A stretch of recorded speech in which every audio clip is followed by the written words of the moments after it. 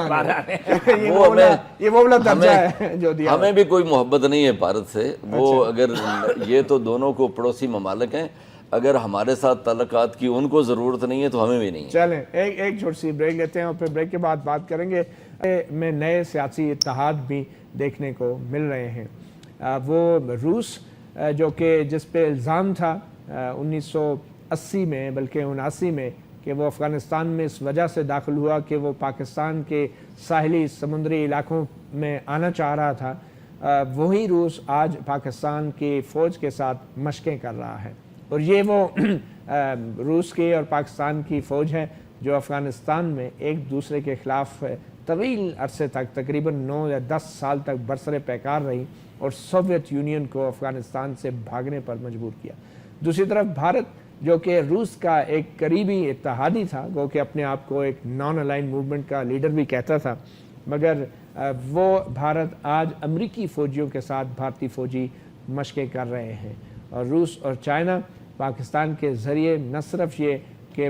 Warm water یا پاکستان کے ساحلی علاقوں میں پہنچ چکے ہیں، بلکہ اب جو آپس میں ان کا دفاعی تعاون ہے اس پر بھی بہت سے جو ہیں سوالات بھی اٹھ رہے ہیں بہت سے ممالک کی طرف سے. اور یہ کہا جا رہا ہے کہ یہ خطے میں ایک بہت بڑی ٹیکٹونک ڈپلومیٹک یا اسٹریٹجک شفٹ ہے،